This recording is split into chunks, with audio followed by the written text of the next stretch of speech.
Good morning everyone. आज हम class 9 के सोशल साइंस के एक चैप्टर कराने वाले हैं जिसका नाम है चुनावी राजनीति। तो चलिए शुरू करते हैं। देखिए, इसमें हम ऑब्जेक्टिव सवाल कराने वाले हैं। तो पहला सवाल है, लोकतांत्रिक देश में जनता किस प्रक्रम द्वारा अपने नेता को चुनते हैं उसे क्या कहते हैं। देखो, हमारा देश जो है वो कैसा देश है? लोकतांत्रिक देश है।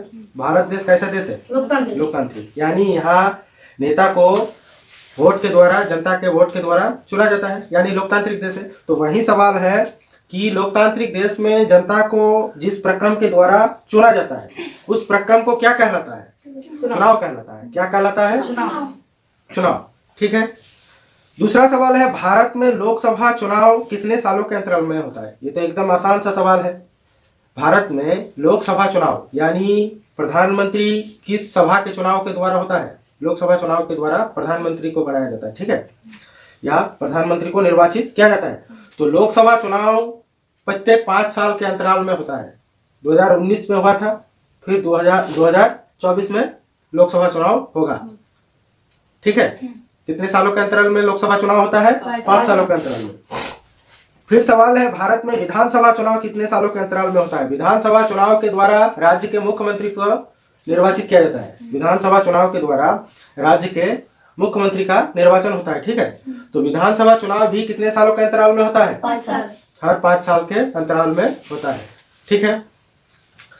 फिर सवाल है, ये जो चुनाव है हमारे देश में, स्वतंत्र और निष्पक्ष चुनाव कराने का भार किसके ऊपर होता है? चुनाव आयोग। इसके लिए संविधान से एक धारा बनाया गया है, संविधान में धारा बनाया गया जिसमें चुनाव आयोग को स्वतंत्रता दी गई है कि वो भारत में स्वतंत्र और निष्पक्ष तरीके से चुनाव कराएगा।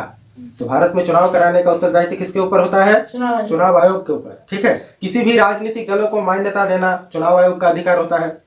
किसी नागरिक को नागरिकता प्रदान करना चुनाव आयोग का अधिकार। फिर सवाल है, भारत में किस तरह के चुनाव होता है? देखो, चुनाव 2 तरीके से होता है, एक प्रत्यक्ष चुनाव, एक अप्रत्यक्ष चुनाव।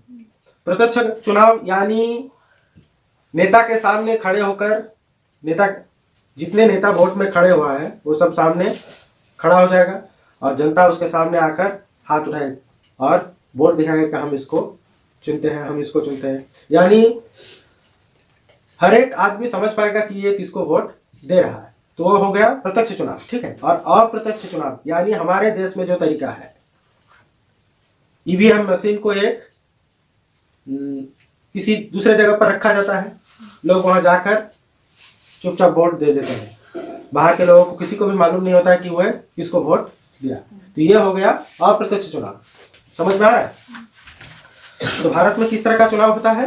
अप्रत्यक्ष चुनाव। फिर सवाल है, विधानसभा चुनाव में निम्नतम कितने सीटें होने चाहिए? देखो, विधानसभा चुनाव में निम्नतम 60 सीटें होने चाहिए।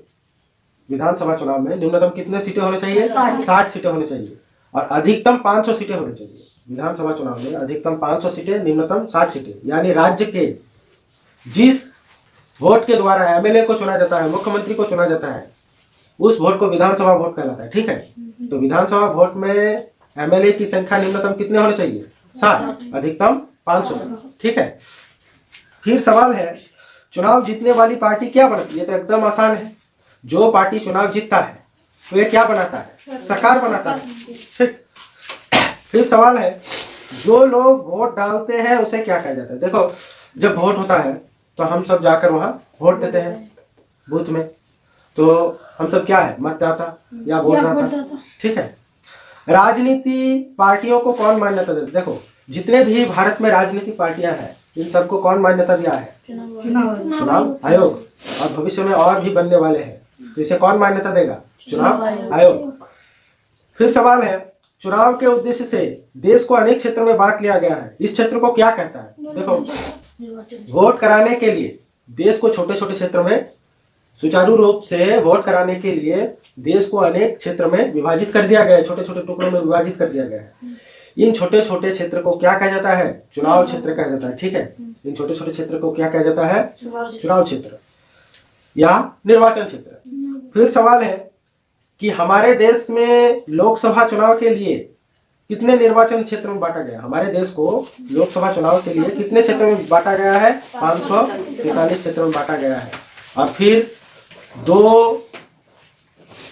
दो ऐसे सदस्य को राष्ट्रपति चुनते हैं जो लोकसभा के सदस्य होते हैं। लोकसभा में वर्तमान में हमारे लोकसभा में कितने सदस्य हैं? 545। 543 सदस्यों को वोट के द्वारा चुने जाते हैं और 2 सदस्यों को राष्ट्रपति नियुक्ति करते हैं।